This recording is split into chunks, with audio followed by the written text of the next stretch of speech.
Om Namah Shivaya.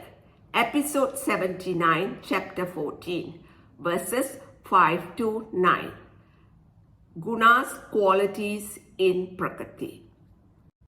In verse 5, Sri Krishna addresses Arjuna as Mahabaho, long-armed, indicating his special abilities in warfare, and an archer of great skill. Says, first, the gunas, sattva, rajas, tamas, are the very qualities existing in Prakrti. Sattvam, rajas, tamas, iti guna, Prakrti sambhava. Guna is purely a technical term given by the Shastra for certain conditions we experience. Maya is in the form of the three gunas, and Ishvara, by having Maya under his control, creates, sustains, and dissolves the creation. The three gunas are the very nature of this creation. They belong to and exist in Prakrti. Because the three gunas exist in Maya, the cause of this creation, we find that the expression of the three gunas manifests in this creation. For example, when we are happy or when we gain the knowledge of Brahman, it is the expression of sattva. Anger and desires are the expression of rajas, while dullness and delusion are the expression of tamas. Second, these gunas seemingly binds Atma, the changeless indweller of our body, to our body. Nibbannanti dehe dehinam avyayam. It is important to note that the gunas only seemingly binds Atma, because Maya is in the form of the three gunas, and Maya depends upon Atma for its existence. Atma does not undergo any change. It is beginningless and without attributes. So how can Maya or the gunas bind Atma? This bondage is purely due to ignorance, when we do not have the discriminative knowledge to know that truly we are Satchit Ananda Atma and not Jivas bound by our gunas to this body. This is the whole purpose of studying the Bhagavad Gita, to gain the knowledge of Brahman and be free from the bondage of the gunas, to become Gunatitas. Verses 6 to 8, Sri Krishna defines each of the gunas separately. In verse 6, Sri Krishna addresses Arjuna as Anaga, the sinless one, to define sattva. First he says, among the gunas, sattva, which is illumining, tatra sattvam prakashakam, and is without affliction, anamayam, because it is pure, nirmalatvat. Sattva is able to reflect consciousness very clearly, and therefore it endows us with a capacity for clear knowledge, jnana sangena cha. Besides clear knowledge, whenever we are cheerful, to experience pleasurable moments, sukha sangena means sattva is predominant. Second, however, sattva guna also binds, bandhnati, by giving us clear knowledge and pleasurable moments. If there is a reason for being happy, cheerful, matured, etc. That means we are happy for a reason. Maybe we got something that we wanted badly, or we got rid of something that we did not want. This kind of happiness binds. It is refined bondage, born of ignorance. But if we are happy with the knowledge that happiness is the essential nature of Atma, our essential nature, then Sattva does not bite. Atma is absolute bliss, Ananda, the truth of Brahman, pure knowledge. Atma does not oppose knowledge or ignorance. That is why it is possible to remove ignorance by gaining the knowledge of Atma. Otherwise, it is not possible.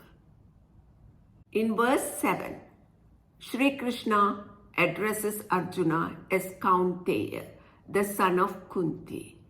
He defines Rajas, says, first, may you know Rajas desires, whose nature is in the form of coloring of our minds.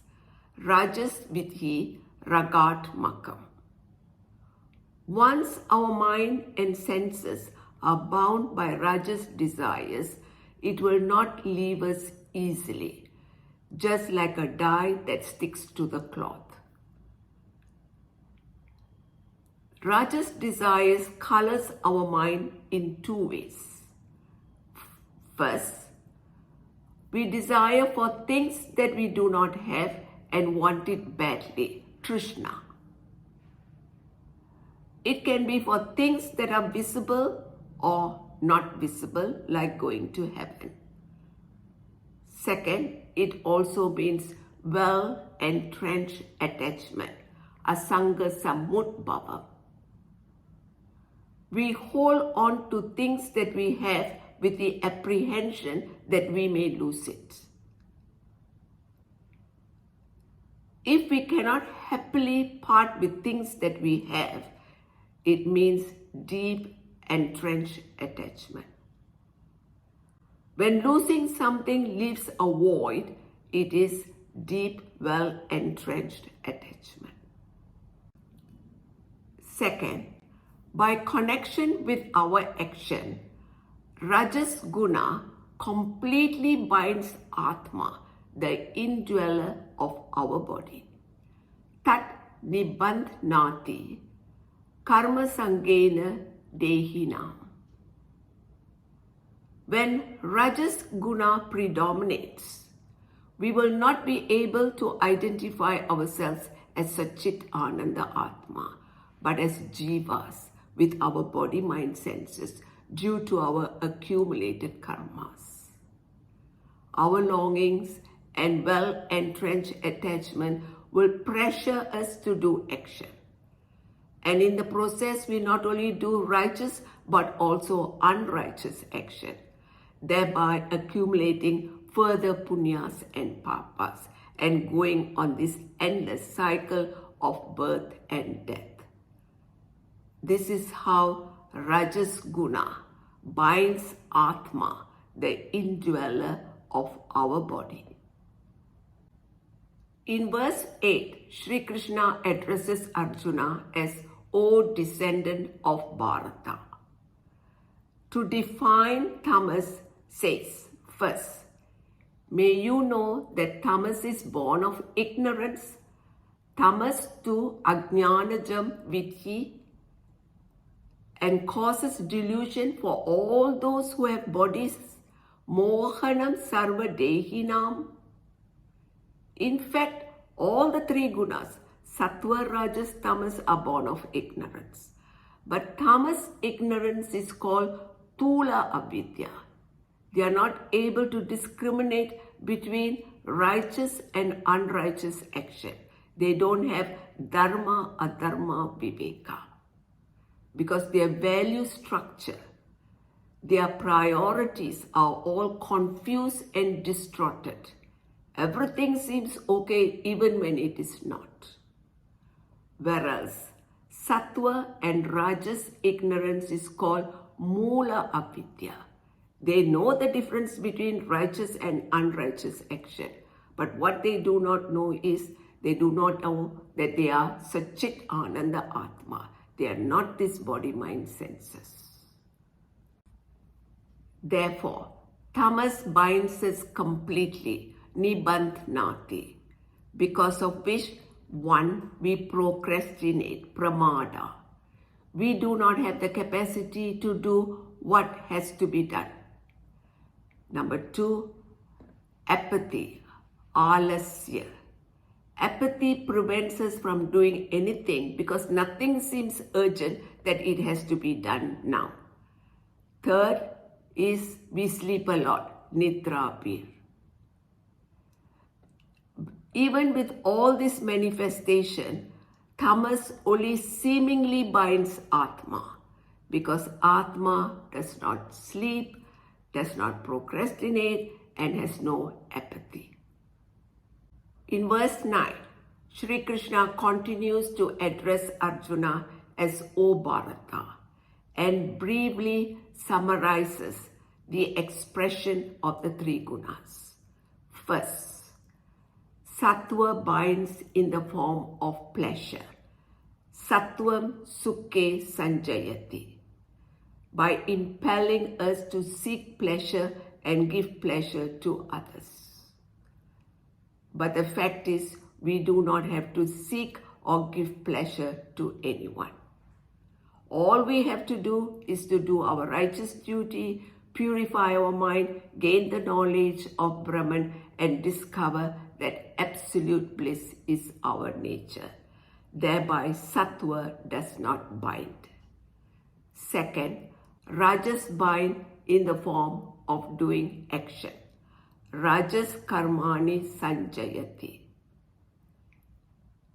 When we identify ourselves with our body, mind, senses, our sense of doership and enjoyership continues.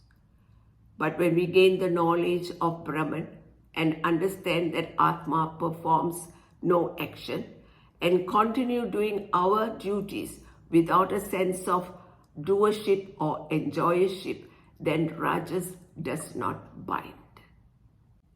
Third, but tamas, covering knowledge, jnanam avritya tu tama, binds indeed in the form of apathy, pramade sanjayati uta.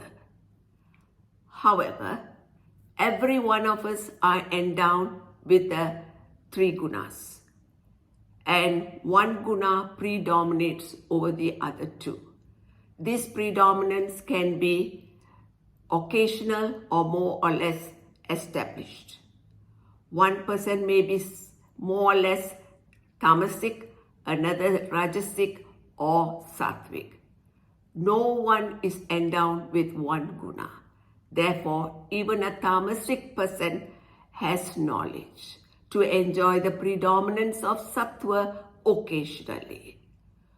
With perseverance and enthusiasm, even a tamasic person can work towards being free from the bondage of the gunas to become a gunatitas.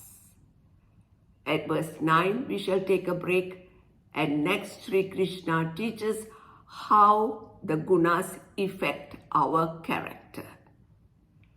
Please like, subscribe, and share these episodes with your friends and loved ones. Om Namah Shivaya.